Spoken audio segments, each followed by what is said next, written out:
말씀드렸기 때문에 3부에서도 말씀드려야 되겠네요. 저도 설교하면서 치우치지 않으려고 노력을 많이 합니다. 그런데 어떨 때는 들을 때 따라서 한쪽으로 치우쳤나 그런 느낌을 받으실 수도 있는데 그러한 의도가 전혀 없다는 것을 말씀드리고요. 또 기도하시는 분들 아까 2부에도 말씀드렸기 때문에 말씀드립니다. 3부든 모든 예배의 기도도 다 이렇게 균형 잡힌 기도가 될 수 있도록 지금 이 예배처럼 그렇게 애써주시면은 그게 제일 좋다고 생각을 합니다. 그러니까 앞으로 우리가 기도나 예배나 예배만큼은 외부에 어떠한 것들이 들어오지 않도록 애쓰는 것은 중요하니까 그거는 기본이기 때문에 모두가 지금처럼 앞으로도 잘 지켜갔으면 좋겠습니다. 오늘 말씀 같이 나누겠습니다. 오늘 여러분 22절부터 34절까지 읽으시면서요, 저는 사도행전에서 이 말씀이 제일 어렵습니다. 왜? 다른 성경을 읽으면 스토리가 있는데 이 말씀은 바울이 아레오바고라고 하는 그리스의 언덕에서 변론을 하면서 하나님을 소개하고 예수님을 소개한 것인데, 그가 썼던 표현들 가운데서 제일 힘들게 전개해 가고 있습니다. 힘들게 전개한다고 하는 것은 마치 논문처럼 써내려가는 그러한 느낌을 우리에게 주기 때문에 오늘 읽으시면서 무슨 내용이구나 명쾌하게 머릿속에 들어오고 있나 한번 생각해 보시면은요, 한 번 읽게 되고 두 번 읽게 되고 또 읽게 되고 이러한 모습들이 오늘 내용 중에 있습니다.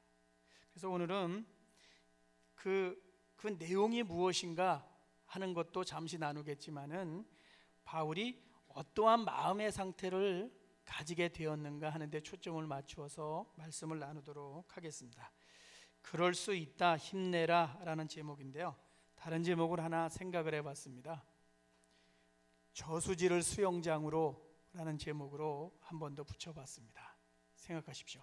저수지를 수영장으로.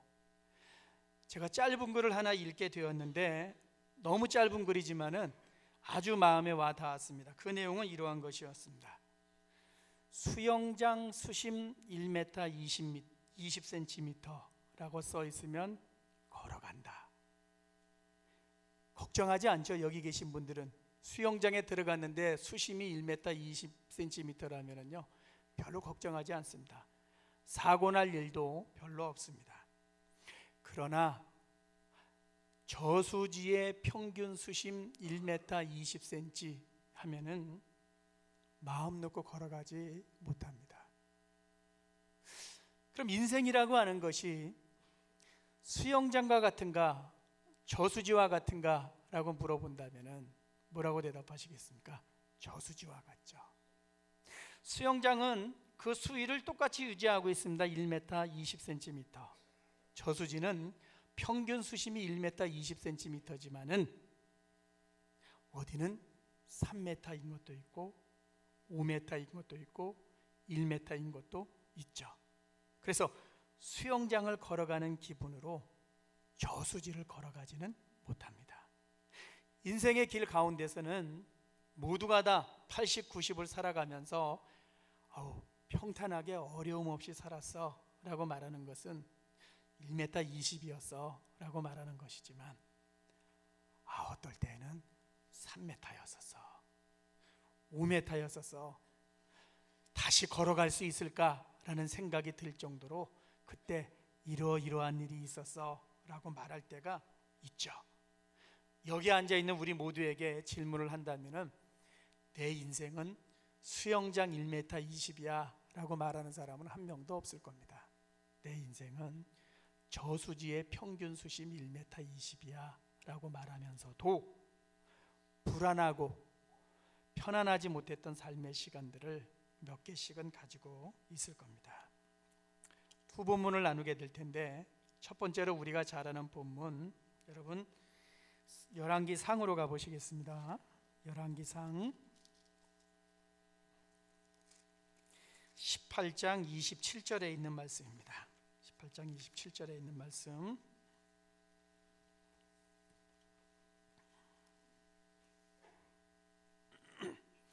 547페이지쯤 있습니다.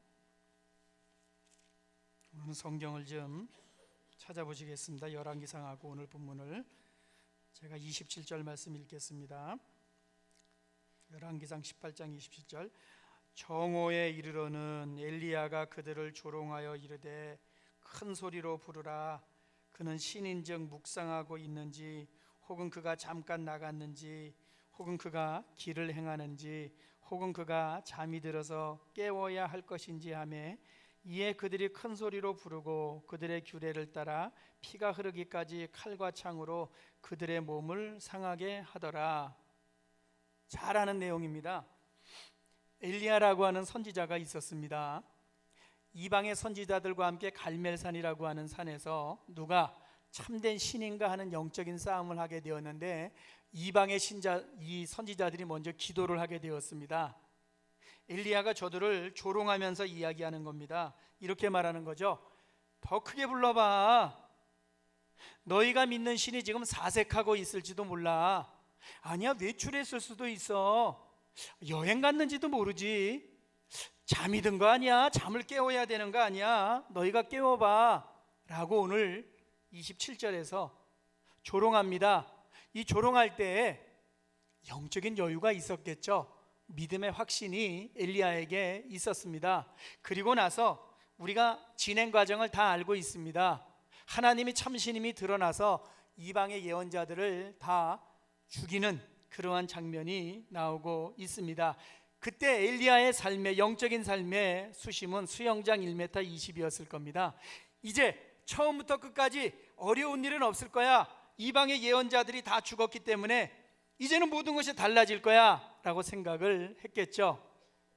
열왕기상 19장 2절을 가면은 이세벨이라고 하는 왕비가 사람을 보내서 엘리야에게 이야기합니다. 이렇게 말합니다.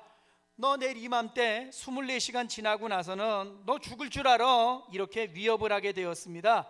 그런 이런 위협 속에서도 나는 하나님을 믿는 사람이기 때문에 그거 개의치 않아. 나는 믿음으로 나아가는 사람이야 라고 말하는 것이 당연하지만은 그가 4절 말씀에 로뎀나무라는 곳에 누워서, 늘 말씀드리죠. 로뎀나무는 이러한 나무입니다. 그늘도 없는 그러한 나무라고 그랬죠. 로뎀나무 아래 누워서 하나님 앞에 그가 외칩니다. 울부짖죠. 절규하죠. 그 내용은 무엇이었습니까? 하나님, 됐습니다. 이제 나를 죽여주십시오. 더 뒤에 가면 뭐라고 이야기합니까? 아무리 주변을 둘러봐도 나밖에 없습니다. 많은 사람들이 있는 줄 알았는데, 하나님, 수영장 1m 20인 줄 알았는데 저수지 3m입니다. 지금 아니 5m입니다. 도저히 내가 헤어나올 것 같지 않습니다. 하나님이 나를 지금 죽여서 이 꼴을 좀 보지 않게 해주십시오. 하나님하고 절규하는 장면이 오늘 열왕기상 18장과 19장의 내용입니다. 성경에 영적인 성공만 기록되어 있는 것이 아니라 이 땅을 살아가고 있기 때문에 훌륭한 예언자라고 할지라도 그가 이렇게 힘들어하고, 그럴 수도 있지, 그렇게 힘들었던, 저수지에 깊이 빠졌던, 헤어나오지 못하고 스스로를 포기하려고 했던, 마치 한강다리에서 몸을 던지면서 하나님 나 죽으려고 해요 라고 하나님 앞에 절규하는 그러한 모습이 오늘 한 장입니다. 18장과 19장입니다. 시간의 간격이 길지 않습니다. 10년이 아닙니다. 어제였는데 바로 오늘 그 마음이 이렇게 급변하고 있습니다. 180도 전혀 다른 거죠. 우리에게도 시간의 차이가 많지 않은데 바로 앞의 장면이었는데 그 다음 장면에 이러한 모습으로 하나님 앞에 설 때 있고 사람들 앞에 설 때가 분명히 있습니다. 그러면 두 번째로 여러분 오늘 읽었던 성경 사도행전 17장으로 한번 와보시겠습니까? 사도행전 17장. 바울이 그리스의 수도인 아테네에 도착을 했습니다. 혼자 왔습니다. 16절 말씀에 혼자 왔는데 우상이 가득하였다. 우상이 가득하였다는 것을 어떻게 이해해야 할까? 그리스엔 신화가 있습니다. 수많은 신들이 있습니다. 신들의 개수만큼 조각품들이 만들어졌다고 했죠. 아름다움이 아니라고 그랬습니다. 거룩함이라고 했습니다. 조각이 하나하나 만들어질 때마다 저들은 거룩함이라고 생각을 하고, 그만큼 저들의 신이 아테네에 이렇게 강림 한 것이라고 생각을 했습니다. 바울이 볼 때 그 모든 것들은 다 당연히 우상일 수밖에 없죠. 왜? 하나님만을 섬기고 있는 사람이기 때문에. 그래서 오늘 16절에 마음이 격분했습니다. 견딜 수가 없었습니다. 정치의 중심은 로마였지만은 역시 문화의 중심은 그리스의 아테네였습니다. 작심을 합니다. 안 되겠구나. 정말 하나님과 예수 그리스도에 대해서 내가 분명하게 이들에게 증거해야지, 변론해야지, 변호해야지 라고 결심을 하게 되었습니다. 그리고 오늘 읽었던 내용입니다. 그가 저들과 변론했던 내용은 5가지입니다. 첫 번째, 하나님이 역사의 주관자시고 우리의 생명과 호흡을 주시는 분이 하나님이시다. 두 번째, 하나님은 우리가 하나님을 찾도록 우리를 만들어 주셨다. 그러므로 우리 모두에게는 하나님을 찾고자 하는 마음이 있다. 세 번째, 인생은 모두 하나님을 힘입어 살아가는 존재가 인간이다. 네 번째, 그러므로 하나님은 우리 모두에게 오늘 회개를 명하신다. 다섯 번째, 하나님이 우리에게 예수 그리스도를 보내주셨고 그분은 십자가에 죽으셨고 부활하셨다. 얼마나 잘 준비했나 생각하시기 바랍니다. 우리나라로 이야기합니까? 신의주에서 복음을 전했습니다. 평양에서 전했습니다. 개성에서 전했습니다. 서울에 들어왔습니다. 작심을 하고 내일 강화문 한복판에 가서 외치려고 합니다. 하나님을 소개하고 예수님을 소개하려고 합니다. 밤새도록 그가 알고 있는 지식과 역량을 총동원했겠죠. 왜? 이곳은 신의주가 아닙니다. 이곳은 개성이 아닙니다. 이곳은 서울입니다. 한 나라의 가장 중요한 그러한 도시입니다. 원고를 썼다면 읽고 다 그의 머릿속에 그 모든 것들을 외워 놓았을 겁니다. 기대감이 얼마나 컸겠습니까? 예루살렘에서 복음이 시작됨으로 말미암아 주변으로 퍼져갔던 것처럼 하나님이 이곳 문화의 중심지인 아테네에서 역사를 일으켜 주신다면 아테네로부터 시작해서 저 서쪽으로 더 이탈리아와 스페인까지 복음이 전해질 수 있지 않겠는가 하는 기대감이 있었을 겁니다. 다른 데에서 열매가 있었지만은 이곳에서 더 많은 열매가 있지 않을까 하는 기대감으로 그는 밤을 지새우면서 원고를 만들었겠죠. 여러분 16장 5절 말씀 보시겠습니까? 성경 몇 절 쭉쭉 찾아봅니다. 이렇게 기록합니다. 이에 여러 교회가 믿음이 더 굳건해지고 수가 날마다 늘어가니라. 디모데가 복음을 전했던 지역에서 여러 교회가 믿음이 굳건해지고 수가 날마다 늘어가는, 야 놀라운 일이네. 터키 지역에서 이러한 일이 일어나고 있네. 17장 4절 보시겠습니까? 이렇게 기록합니다.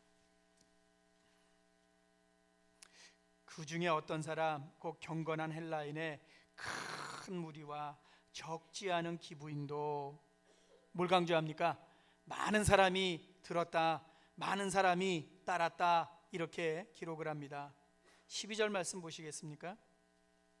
그 중에 믿는 사람이 많고 헬라의 기부인과 남자가 적지 아니하니 많다. 여기서도 강조가 무엇입니까? 많은 사람이 예수를 믿고 또 이들을 따르게 되었다. 마지막으로 여러분 17장 34절 말씀 보시면 이렇게 기록합니다. 몇 사람이 그를 가까이하여 믿으니. 주석가들은 쓰고 있습니다. 아테네에서는 실패라고 볼 수 있다.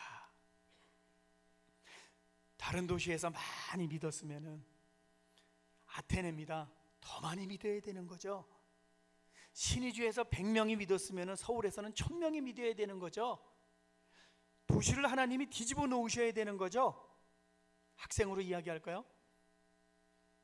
모의고사 잘 봤습니다. 모의고사 잘 봤습니다. 모의고사 잘 봤습니다. 마지막 시험에서 성적이 안 나왔습니다. 사업으로 이야기할까요? 잘 계약했습니다. 잘 됐습니다. 잘 됐습니다. 이제 중요한 건 하나 남아 있습니다. 거기서 잘 되면 놀라운 겁니다. 거기서 잘 되지 않았습니다. 그래서 마음이 아픕니다. 오늘 영적으로 그러한 겁니다. 잘 되고 됐는데 여기서 몇 사람밖에 없는 겁니다. 맞습니다. 한 영혼이 천하보다 귀한 거 알고 있습니다. 그러나 선교사의 마음이라고 하는 것은 어디 가서 복음을 전할 때, 특별히 지금 복음을 전하는 도시가 아테네라면은 더 놀라운 영적인 일이 일어날 것이라고 하는 기대감을 갖는 것은 당연하지 않겠습니까? 밤새워서 기도하지 않았겠습니까? 여러분 신약 성경을 읽으시면서 로마서는 있습니다. 로마에 교회가 세워졌습니다. 그 교회가 세워졌기 때문에 로마서, 로마에 있는 교회에 쓰는 편지가 있습니다. 아테네서라는 성경이 있습니까? 아테네서라는 성경이 없습니다. 왜 없습니까? 아테네에는 예수 믿는 사람들이 많지 않았다고 하는 것을 말해주는 겁니다. 그러면 오늘날 신약 성경에 로마서도 있고 아테네서가 있었다면은 오늘날 설교자들이 뭐라고 이야기를 하겠습니까? 정치의 중심지를 장악하고 문화의 중심지를 장악하고 복음은 이방으로 퍼져나갔습니다. 이렇게 말할 수 있도록 해주시면 얼마나 좋겠습니까? 그런데 아테네서라는 성경은 없습니다. 바울은 어떠했을까? 바울은 18장 1절에 고린도로 갑니다. 고린도에 갔을 때 마음을 고린도전서 2장 3절에서 이렇게 쓰고 있습니다. 찾지 마십시오. 내가 여러분 가운데 거할 때 약하고 두렵고 힘이 떨었습니다 라고 썼습니다. 고린도에 왔을 때의 마음이겠지만은 그것은 아테네를 떠날 때의 마음도 그 마음 아니었겠습니까? 그리스에서 제일 중요한 도시 두 개를 꼽으라면은 남쪽에서는 아테네와 고린도인데 그는 그 어느 때보다 실망하고 수영장 1m 20cm인 줄 알았는데 아테네에서 저수지 3m에 빠지고 고린도에서 저수지 5m에 빠지면서 선교 사역을 시작하게 된 겁니다. 수영장이라면 변수 웬만해서는 없습니다. 실패 생각하지도 않습니다. 인생의 저수지라면은 그는 그 다음 순간, 엘리야도 그 다음 순간 이러한 일이 일어날 것이라고 전혀 생각하지 않았을 겁니다. 오늘 제목입니다. 그럴 수 있습니다. 지난주에 이정교 목사님이 개인적인 글을 보내주셨습니다. 근데 사모님이 어디에다 글을 썼는데 교우분들이 그걸 연결이 돼 갖고서 교우분들도 격려를 하신 부분이 있는데 내용이 이러합니다. 제가 한 달 전부터 혈뇨가 나와 요로결석이 재발한 것이 아닌가 의심했었는데 급기야 지난 토요일부터 허리 통증이 시작되어 주일 새벽에는 극심한 고통에 시달려야 했습니다. 지금은 많이 호전되어 일상생활을 하는 데는 어려움은 없는데 조금 무리만 하면 다시 통증이 심해집니다. 조속히 몸 안에 있는 요로결석이 배출될 수 있도록 기도 부탁드립니다. 처음엔 부투한 병원에서 치료해 보려고도 알아보았는데 이곳에는 요로결석을 치료할 수 있는 의료기기가 없어서 4시간 떨어진 까가얀 데오르나 6시간 떨어진 다바오로 가야 치료가 가능하다고 들었습니다. 비용도 비용이지만 두 번째 맞는 요로결석이라 한번 버텨보려고 합니다. 그래서 2월 말 최종 시험을 치료 이후로 연기한 상태입니다. 저수지를 걸어가고 있었던 거죠. 아니 목숨을 걸고 간 선교사가 왜 이래? 이렇게 이야기할 수 있는 사람이 있습니까? 우리 가운데 그가 약해져 있는 겁니까? 영적인 능력이 없어서 지금 아픈 겁니까? 그거 아니죠. 간 날부터 지금까지 실망할 일이 있어도 혼자 품었겠죠. 누구에게 이야기하지 못했죠. 아파도 누구에게 이야기를 안 했겠죠. 혼자서 감당을 했겠죠. 눈물을 흘려도 혼자 흘렸겠죠. 밤새도록 고통을 겪을 때에도 혼자서 감당해야 되는 부분을, 그러면서 그는 성경의 사람들 가운데에서 선교지에 갔을 때 외롭지만은 그 모든 것들을 감당해야 됐던 모습들을 떠올리면서 이것이 선교 현장이구나 라는 생각을 가지면서 그의 생각 속에 꼭꼭 숨어있는 생각들이 얼마나 많이 있겠습니까? 어디엔가 해소를 해야 되는데 해소하지 못하고 보냈던 삶의 시간들이 참 많이 있고 견디다가 그래도 목사님 개인 메일입니다 라고 보내면서 꼭 기도해 주세요 라고 했던 그 마음속에는 그거 글 하나 보내기 위해서 얼마나 많이 썼다가 어떻게 해야 되나 고민하면서 보낸 거 아니겠습니까? 엘리야도 이러한 일이 있고 바울도 이러하고 오늘 선교지에 가 있는 선교사님도 그러하죠. 감당해야 된다는 거 알고 있습니다. 주님이 우리의 도움이라는 거 알고 있습니다. 하나님이 함께 하시는 거 알고 있습니다. 그러나 그 순간 엘리야가 되고 오늘 바울이 되고 그러면서 늘 기도할 때에는 하나님 기왕이면은 수영장 1m 20cm가 되게 해주십시오 라고 기도했지만 오늘은 저수지 평균 수심 1m 20cm를 걸어가다가 더 깊은 곳에 스스로 들어가 있는, 원하지 않게 빠져 있는, 그래서 낙심이 뭔가를, 외로움이 뭔가를, 절망이 뭔가를 느끼면서 살아가는 거죠. 엘리야를 보면서, 바울을 보면서, 선교사님을 보면서 우리는 저들보다 참 좋은 상황 속에 있구나 하는 생각을 가져봅니다. 배고프고 절박하다면은 우리가 생각했던 가치가 중요한 것이 아님을 스스로 터득할 때가 있겠죠. 여기 혹시 예배를 드리면서 내가 바로 저수지의 3m에 있는데 5m에 있는데 하시는 분들 있을 겁니다. 그때 자책하시죠. 믿음이 없나 봐. 오늘 성경은 말합니다. 그럴 수 있어. 엘리야도 그랬지. 바울도 그랬어. 우리가 파송한 선교사님도 그랬어. 여기 성경을 봐. 그대로 기록해주고 있잖아. 이렇게 훌륭한 신앙인도 이러한 시간들이 있었어. 마지막으로 여러분 19장 20절 말씀 보시겠습니까? 사도행전 이렇게 기록합니다. 다 같이 한번 읽겠습니다. 시작. 이와 같이 주의 말씀이 힘이 있어 흥황하여 세력을 얻으니라. 이 낙심, 이 아픔, 이 두려움, 이 떨림, 이 망설임, 이 잠잠함, 이 다운된 심령, 이 마음을 가지고 살아가지만 그것이 죽을 때까지 계속되었는가? 오늘 19장 20절에 있는 말씀, 에베소에 갔을 때 주의 말씀이 힘이 있어 흥황하여 세력을 얻으니라. 다시 한번 회복되어져서 하나님의 일을 감당하고 있습니다. 5m에 있기 때문에 1m 수심으로 올라갈 수 있을까라는 걱정과 염려를 가지고 이 자리에 앉아 있지 않습니까? 19장 20절에 있는 말씀 붙잡으시고 인생의 길에서 지금 저수지에 들어와 있는 사랑하는 사람들이 있습니까? 기도응답이 무엇입니까? 저수지를 수영장으로 바꿔주시는 것이 기도응답 아니겠습니까? 하나님이 우리의 인생길 저수지의 평균 수심 1m 20cm를 수영장의 1m 20cm로 바꿔주시는 그러한 은혜와 응답으로 여기 예배하는 사랑하는 사람들에게 함께해 주시기를 예수님 이름으로 축원합니다. 기도하겠습니다.